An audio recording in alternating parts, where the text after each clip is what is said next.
Každý autičkár raz za život zažije to, že aj keď má doma viacero aut, tak dostane takú ponuku, ktorú nechce odmietnúť.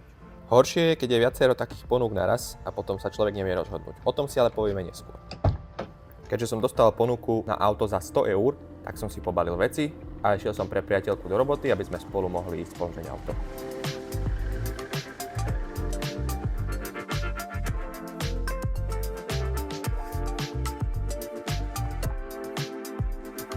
Cestou som ešte splašil nejaké také malé potešenie pre frajerku. Vysvetli, kam ideme? Pre ďalšie auto? Možno. Ideme ho najskôr pozrieť a potom sa uvidí, že čo ďalej s ním.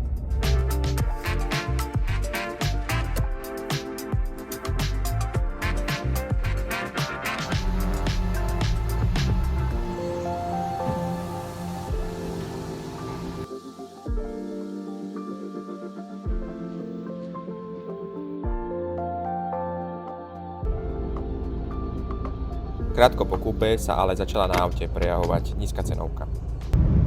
Musíme stáť, lebo mi to nejde. Vypadáva úplne výkon na tom a nechce to ísť vôbec nad 20% plynu, 10% plynu to vôbec nechce ísť, tak musím stáť a vraj keď to nechám vypnuté chvíľočku, tak potom to je lepšie. Odpojil som čidlo, ktoré vlastne sníma teplotu v sadí, v škrtiacej klapke. Zatiaľ vyzerá, že to ide. Buď to je tým, že to chvíľočku vychladlo, ale to bolo reálne, že 2 minútky.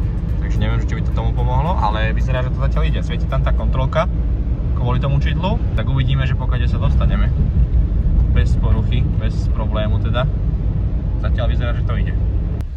No, pomohlo to trošku, ale nie je to stále ono, takže ideme vyskúšať snímať číslo 2 odpojiť a uvidíme, čo to spraví.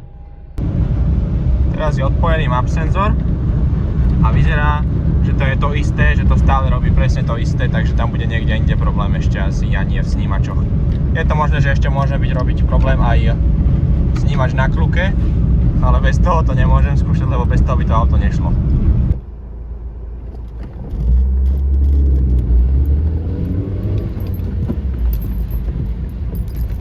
Ešte sme sa ani nerozbehli a už zase stojíme. No, čo môže byť ešte problém?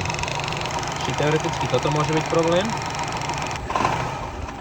A to nefunguje bez toho, no, takže to nič. Tak potom jedine mi to vychádza iba na čidlo, čo je vlastne tam dole na kľuku. Lebo iné senzory to reálne nemá. Ešte môžem teoreticky vyskúšať odpojiť čidlo na chladiči.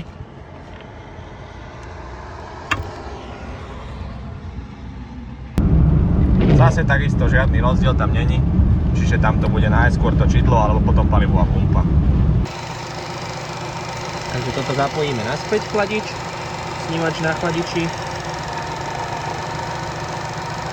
Ale aha, neodtrhnutý. Takže to ani nemusím zapájať. Toto zapojíme.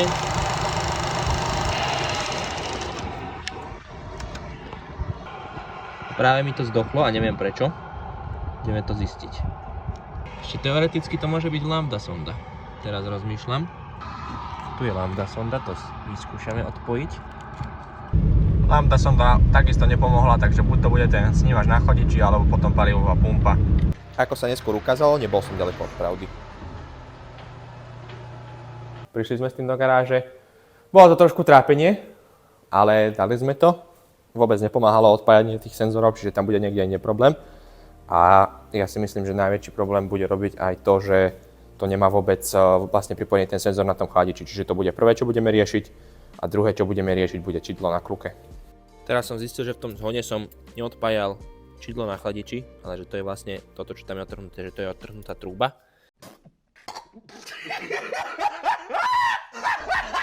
Čiže to je absolútne jedno, ale teraz som skúšal odpájať aj čidlo na chladiči, nepomohlo to. Ale keď som sa dal do auta, tak bolo počuť jednu vec.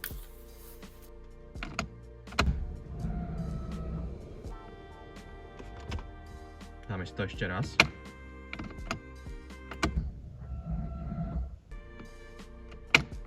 Myslím si, že je to viac než jasné, že čo to je. Vzadu teraz vlastne, ak sme jazdili, tak sa zohriela palivová pumpa a teraz už skoro vôbec nejde, úplne ťažko sa rozbieha. Čiže Ona aj trošičku tak pištela, možno, že to bolo niekde počuť aj vo videu, čiže si myslím, že je na kraji životnosti, takže idem si odklopiť zadné sedačky, pozrieť sa tam, že čo sa tam deje.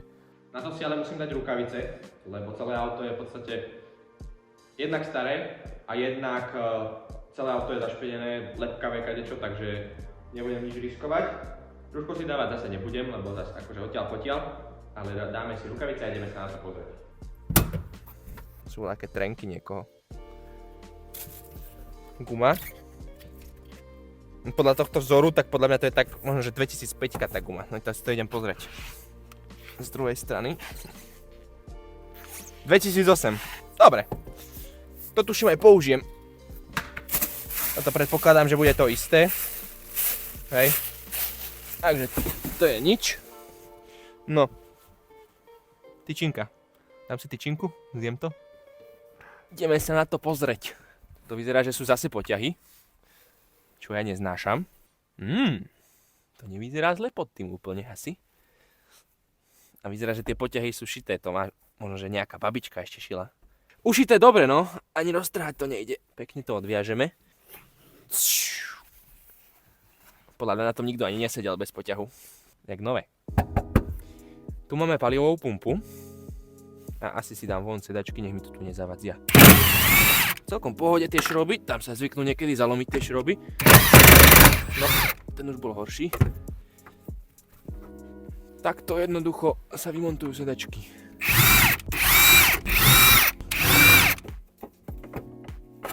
No, máme to. Tu máme palivovú pumpu. Je možné ešte, že teoreticky môžu byť niekde tu káble polámané alebo niečo. Nefunguje to poriadne kvôli tomu, ale dúfam, že nie. Máme vonku. A teraz si ideme pozrieť, čo sa nachádza v nádrži. No a tá farba benzínu napovedá, že ten benzín tam je dobre starý. Čiže je možné, že to celé môže robiť aj benzín, ale bolo počuť, že tá pumpa je v zlom stave. Na to, čo ale za chvíľu zistím, som naozaj nebol pripravený. Ty kokos. Tak to je extrém. Tak akože čakal som všetko, ale toto nie. Tam je, to je normálne mazľavé volaké. Tam ja neviem, či mu niekto do nádrže cukor nasypal volaké dial. Aha. Ty koko, však to aj nemohlo ísť. Toto by malo ísť dole volakým spôsobom. Už ide. Tak. No tak máme príčinu. Máme to vyčistené, aj sitko, aj túto nádobku, ten zberný kôš. Ideme si to poskladať. Dokopy s tou pumpou. Nahodíme si to do auta a uvidíme, čo to bude robiť. Ešte raz.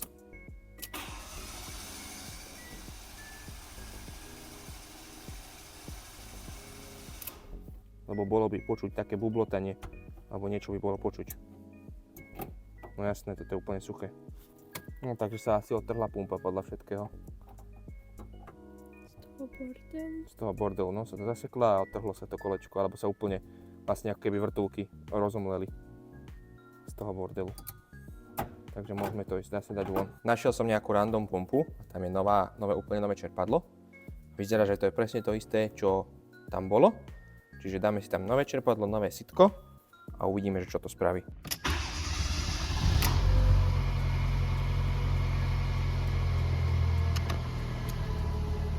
Vyzerá, že to ide. Treba remeň vymeniť, ale som dostal zadarmenko k autu. Takže máme druhý remeň.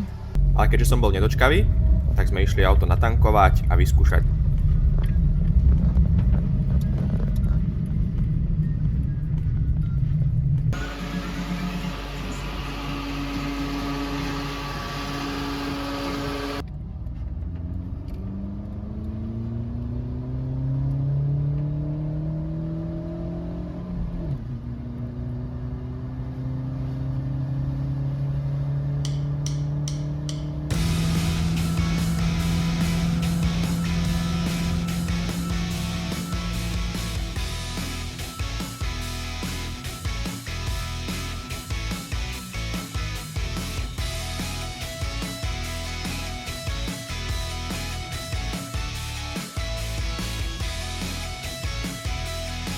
Takže konečne to máme vybavené.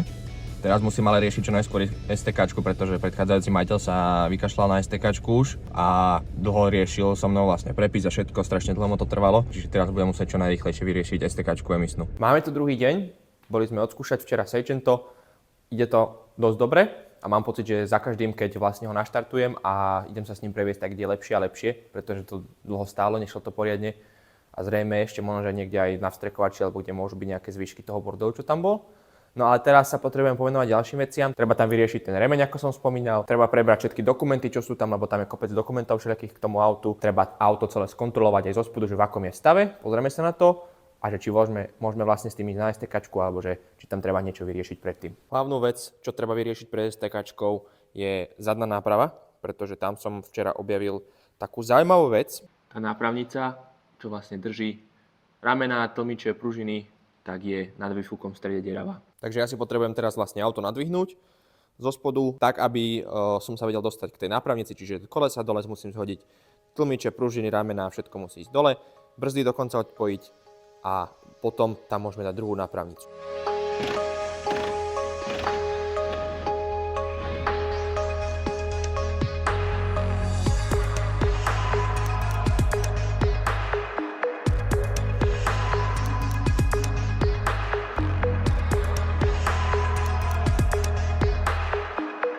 Nápravnicu máme vonku z auta. Tuto teraz pekne vidieť, keď som ju otočil opačne, že kde bol problém. To je vlastne diera toto. Tam je problém to, že tam je výfuk. Presne tak, to ide výfuk. No a ako náhle z tej niektorej strany je tá nápravnica otvorená, tu sú také zadky. A ako náhle tá zadka vypadne niektorá, tak sa tam dostane vlhkosť, tam sa kondenzuje tá vlhkosť nad tým výfukom. A ako náhle sa to tam skondenzuje, začne to znútra hrdzavieť, začne to zvonka hrdzavieť od toho výfuku. A je to konečná pre tú nápravnicu. Ona reálne není skoro nikde už potom hrdzavá, len tam v strede prehrdzaví a potom sa zvykne spraviť to, že normálne sa ako keby zlomí a tým pádom kolesa dostanú odklon. Čiže potrebujem druhú nápravnicu, aby som ju tam mohol dať. Takže si idem pozrieť, ako je na tom nápravnica na žltom, čo mám športing na dvore a keď bude dobrá, tak použijeme tu. No tak, pod toto asi nepôjdem. To už nie je ani za čo zdvihnúť to auto normálne. Takže to nehrozí. Tu budem musieť nejak zvonka odšrobovať tú nápravnicu, lebo toto je extrém. Nápravnica je konečne dole. Trošku som mal problém s týmto šrobom, lebo sa zodrala sa hlavička v podstate na ňom, čiže nakoniec som tam natlkoval ale väčší orech a vyšlo to, nemusel som to rozpilovať celé. Ale takisto to auto je celé hrdzavé, tuto sú diery. Brzdové hadičky už boli také, že ak klesla náprava, tak sa odtrhli, čiže to bolo fakt, že nebezpečné už na tom jazdiť. No ale zase sme pri tom istom. Zátka. Neporušené zadky a tým pádom tá nápravnica je v strede zdravá úplne. Takže kto máte bez zátok túto nápravnicu, tak vyčistíte, vyvoskujte znútra a potom tam dajte poriadne zadky. Nech to je ochradené, nech to neprehrzaví aj vám.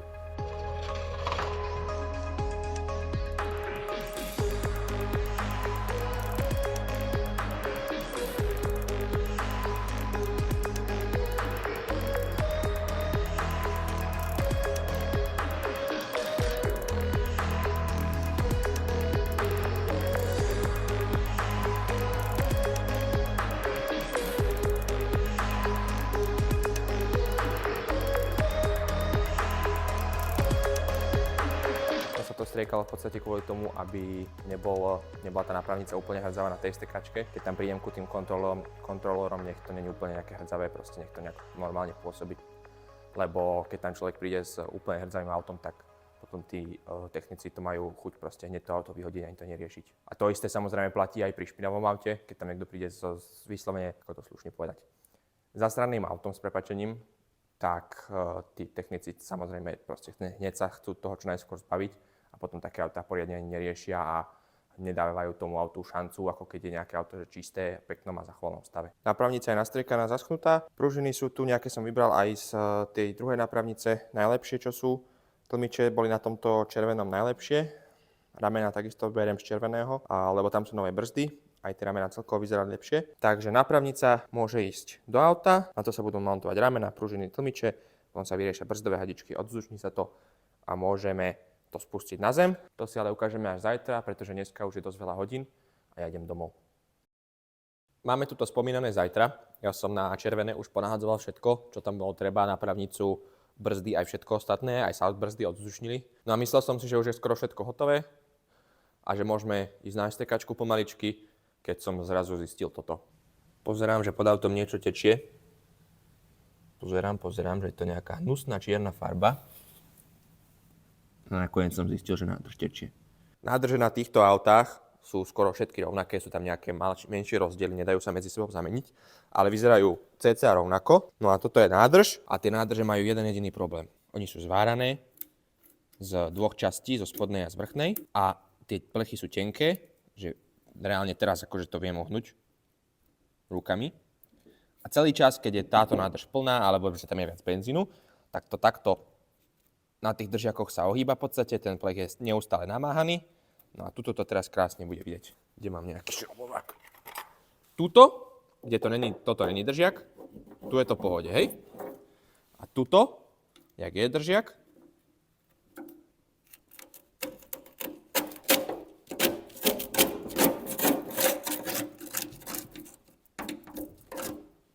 všetko hrdzavé. A najväčšia sprostosť na tom je to, že oni tam dávali takúto gumu na to. A tá guma pod sebou akurát drží tú vlhkosť. A celé to je hrdzavé. Aha. A to som si myslel, že táto nádrž je v celkom dobrom stave. Tam sa to nazbiera, tam to len hrdzavie. Tuto je všetko v poriadku, blížime sa k spoju. Hrdzavé.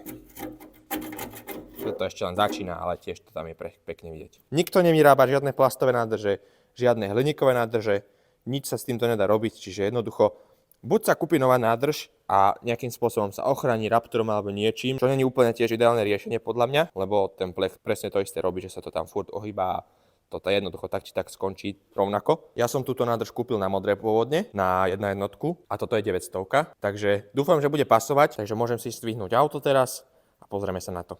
Na tomto kanáli robím niektoré auta profesionálne. Niektoré robím tak, že sa za to nemusím hanbiť, ani nikto iný by sa za to hanbiť nemusel. A potom sú tu veci, ktoré zodpovedajú tomu názvu kanálu Pushitbox Customs. Napríklad takéto niečo. Nechce sa mi vypúšťať nádrž, ani nič tomu podobné. Tak som vybral relátko na palivovú pumpu, odpojil som hadičku zo strekovania a bandažka sa nám plní. Prisahám, že ja tie nádrže neznášam. Zase sa mi vylial benzín, ja to už kašlem. Takto bola tá nádrž a cez ten výfuk sa preklopila. Začalo to vytekať sem, aj keď tam už nebolo veľa toho, ale začalo to zase vytekať, čiže zase tu bude škvrna na tej farbe. Super. Nevadí. Podstatné je, že nádrž máme vonku. Sú tam len nejaké dve hadičky zapojené, tie na vrchu zacvaknuté, tie odpojíme. Tá nádrž je úplne že celá hrdzavá, neviem, čo som si myslel, že to ešte vydrží alebo čo. Našťastie to nie je akože až taká strašná robota, stačí dať výfuk dole, dvihnúť si auto, takže v pohode. Nová nádrž je konečne na mieste. Teraz si tam potrebujem nahodiť výfuk. Výfuk je konečne spojený, zapastovaný, nahodený na všetkých silných blokoch. Teraz si potrebujem auto naštartovať. Nechám si ho ešte takto podopreté a skontrolujeme, že či niekade nefúči ten výfuk náhodou. Výfuk nemôže byť deravý kvôli tomu, pretože potom na emisných neprejde, lebo detekuje v spalinách kyslík. To znamená, že na emisnej to vyhodnotí, ako keby ten motor zle spaloval. Máme naštartované, čerpadlo funguje, všetko bez problémov. Tuto vzadu som si dával dole poťah z týchto. Dáme si ešte pred STKčkou dole aj z tohto poťah, nech to vyzerá pekne. Je to dané dole. Vyzerá za mňa dobre ten červený interiér na tom aute, takže to by som tam chcel nehať. Ďalšia vec, čo máme, odlepiť si tieto hnusné nálepky, čo sú tu a vymeniť toto spätne, lebo je prasknuté a zle sa do toho pozerá a myslím si, že aj na STKčke mu to bude nevadiť. Takže ideme si ukradnúť zatiaľ z modrého. Chcel som pôvodne zobrať zo žltého, ale to nemôžem, lebo to má žlté spätné, takže toto má čierne ešte celé, tak to si zoberieme z tohto. 3 šroby a je to vonku, ešte, že to není také zložité, ako niektoré auta. Ja som sa ani nestihol spamätať a tuto niekto už inštaluje pandrláka. Vôňu do auta, že? My tu už sedíme na STKčke a za chvíľočku vás budem informovať, ako to dopadlo. Ideme z STKčky. Auto neprešlo, respektíve má technickú, ale dočasnú. Emisie, dokonca technik chválil, že emisie sú lepšie ako nové autá. Malo to tie najnižšie hodnoty reálne, aké mohlo mať. To sa aj ten technik čudoval, že v podstate, že ako dobre to má emisie. No a technickú to neprešlo. A neprešlo to kvôli tomu, že nemám vzadu opierky. A bola roztrhaná ešte manžeta jedna na poloosi, takže to sa riešilo.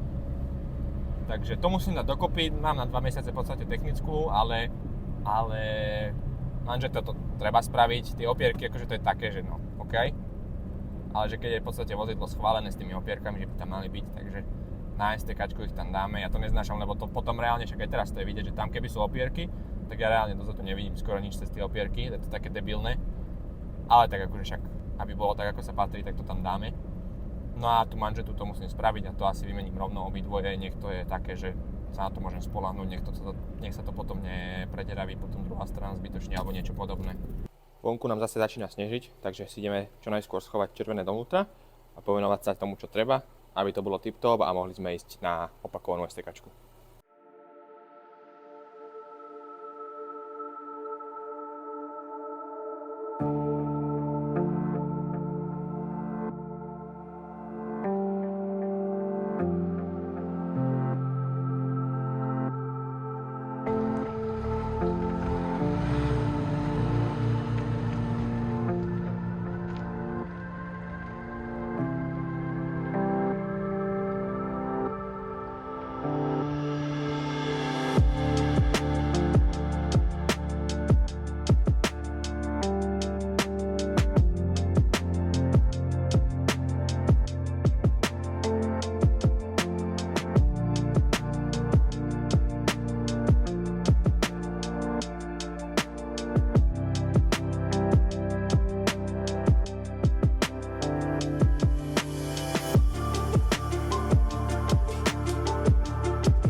Trošku som sa s tým potrápil, ale máme to vonku. To je také debilné riešenie, že to nestačí len vytlačiť von alebo vyškubnúť von jak na niektorých autách, ale tuto je v podstate ako keby taká poistka, ktorú treba roztlačiť. No a tým, že to je celé vo vazelíne, tak to bol celkom problém sa tam dostať, k tomu vôbec to nájsť. Ale použil som tie kliešte a vlastne tými špičkami som to ako keby roztlačil. Dajú sa použiť v podstate segerové, len teraz tie nemám po ruke, tak som to s tými robil, ale funguje to. No a tam bolo treba vlastne roztlačiť tú poistku, aby to išlo dole. Ale máme to dole, teraz treba toto všetko vyčistiť, aj ten kolb vyčistiť, dať dole starú manžetu a dať tam novú. Máme to vyčistené, teraz tam pekne vidno tú poistku, v podstate, jak to funguje. Že tam je v jednom mieste ako keby miesto na to roztiahnutie a stiahnutie naspäť. Takže idem sa to tam nasadiť naspäť. A v aute už mám vlastne kúpený nový set, toto je zamknuté. V aute mám kúpený nový set manžety. Tam je vlastne manžeta, sťahovačky, mala by tam byť vlastne aj tá pasta, respektíve vazelína, mazivo do toho, áno je to tu, do toho kolbu. Tu je manžeta, prvý krúžok, mazivo. Kde mám druhý krúžok? Nechceš povedať, že tam není druhý krúžok? Sprostý. A? Tu je. Takže máme aj druhý krúžok, to je super. Máme aj mazivo a ideme si to poskladať.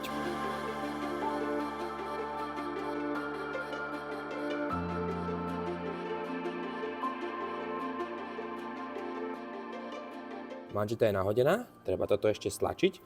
Na to používam klasické kliešte, niekto to volá vodárenské, niekto to volá sika, tuším, niekto to volá blicky a do nich mám vybrúsený takýto zárez v podstate. Presne na tieto typy pások. No ale toto si ideme teraz stiahnuť. Jednoducho si to tam len takto založím a stiahnem. Druhé takisto. Skontrolujeme, či je všetko ako má byť. Rozpohybujeme ten klop, nech sa tam premaže tá vazelína v podstate. Skontrolujeme tie pásky, či to drží, držať to drží. A môžeme si to nasadiť naspäť do ložiska. Ja si ešte trošičku namažem tento 1000 rán, nech sa to tam nezahrdzavie, nech sa to tam nezapečie, lebo to potom nikto nedá von a môže to ísť dovnútra. Pri týchto autách treba dávať pozor na to, že druhá strana poloosy je v prevodovke a keď sa to silno potiahne, tak sa môže roztrhnúť manžeta a tým pádom vytečie všetok olej z prevodovky, na to treba dávať pozor. Ale inak to je celkom v pohodičke robota a netreba sa toho nejak báť alebo niečo podobné. Manžeta je na mieste, tieto šroby prúženia sú na mieste. Teraz si môžeme namontovať naspäť brzdový strmeň. Teraz, keď máme aj brzdu nahodenú, aj toto, tak si to môžeme zmomentovať. Na predné brzdy má ísť 53 Nm. A tieto vrchné majú byť na 108 Nm dotiahnuté. Založíme naspäť brzdovú hadičku a môžeme si nahodiť túto maticu. Si tento dotiahnem aj uťahovačkou trošičku, len aby to ložisko nedostalo bombu, keď sa to položí na zem. Tuto krásne vidieť teraz, kým to není koleso, že potom sa tieto časti len zaklepnú do tých drážok, aby bola tá matica poistená. Preto sa tam dáva aj nová matica, jedna kvôli závitu, jedna kvôli týmto, lebo tá stará matica, tam sa tie poistky odtrhli, tým pádom by to už nebolo zaistené, takže aj kvôli tomu sa tam dáva takto nová. Predtým, než ale budeme ešte čokoľvek riešiť, tak musíme ísť pod auto, pretože ten motor je zo spodu potečený od oleja. To vie, čo s tým, kedy kto robil, lebo nevyzerá, že by to z niekade tieklo. Možno odtiaľ toto tečie, to si skúsime dotiahnuť, ale inak si to všetko len vyčistíme, vystriekame.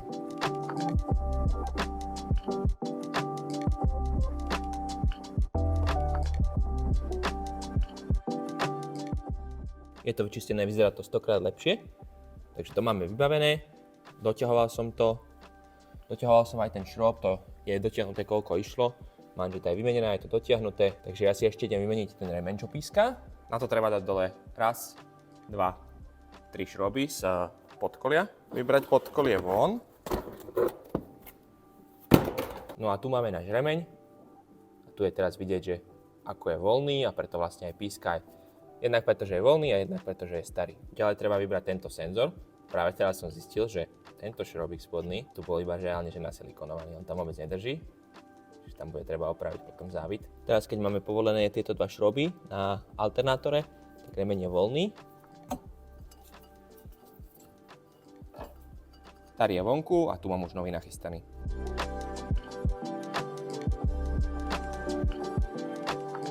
Teraz si dáme naspäť tento senzor. Ja ho ešte na konci očistím, pretože to je vlastne snímač otáčok kľukového riadidla a to je dosť podstatná záležitosť. Číta vlastne z tohto ozubeného kolečka rýchlosť otáčania a tým pádom podľa toho nastavuje aj zapaľovanie a všetko. Snímač je na mieste, ideme si tam vyskúšať naštartovať, či to bude pískať alebo nebude a potom si môžeme nahodiť podblatník a kolesa.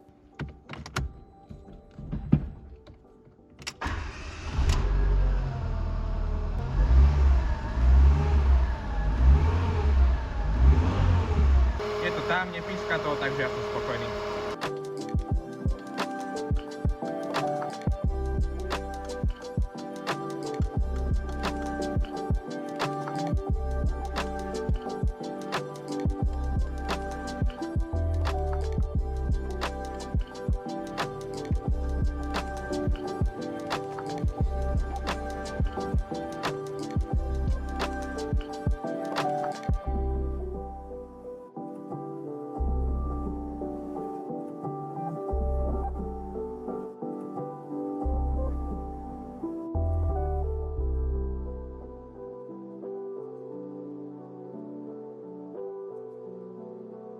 Takže ideme z STKčky, auto už teraz bez problémov prešlo, čiže tým pádom máme všetko vybavené, čo sa týka auta a môžeme veselo jazdiť.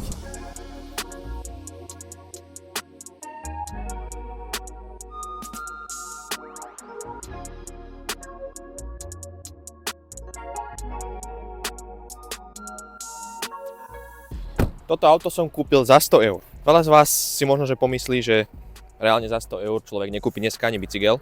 A je to pravda, pretože niektorí ľudia si už aj za bicykel pýtajú viacej, ale ako vidíte, dá sa niekedy zohnať aj auto za 100 eur. Nebola to zlá kúpa, ja si myslím, že tá investícia za to stála. Reálne sa tam dávala druhá nápravnica, dala by sa prípadne možno aj pôvodná zachrániť, keby niekto veľmi chcel. Ale dávala sa tam druhá nápravnica a druhá nádrž. Nádrž na tieto auta vychádza reálne 90 eur, 100 eur maximálne, čiže keď tam zarátame, že úplne všetky náklady, ktoré sme na toto auto mali, tak stále sme pod hranicou 500 eur. Má to teda vôbec nejaký háčik toto auto? Ani nie. Jediné, čo je problém, je to, že celé auto je zanedbané, čo sa týka vonkajšieho vzhľadu. To znamená, že tuto sa lúpe lák na kufri, tento vrchný diel strechy je úplne zájdený. Ja si myslím, že dosť pomôže tomu aj umyť to. A ďalšia vec, čo je problém, tak na tejto strane je auto trošičku oškreté. Z tohto uhla to najlepšie vidno.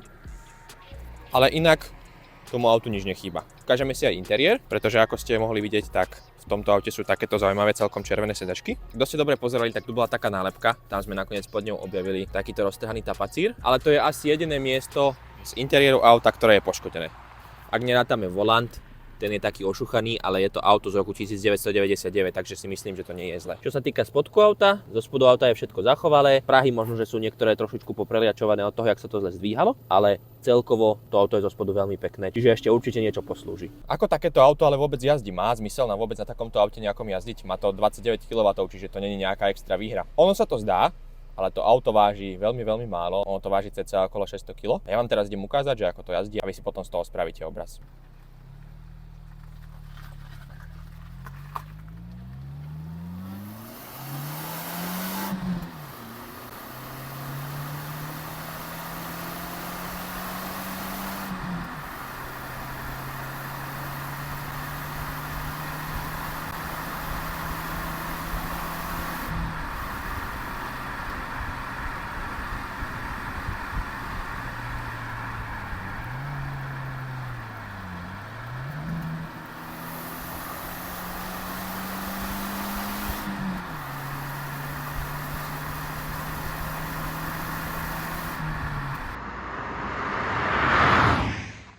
Poďme sa teraz ale pobaviť o tom, že čo vlastne mám, aké plány s týmto autom.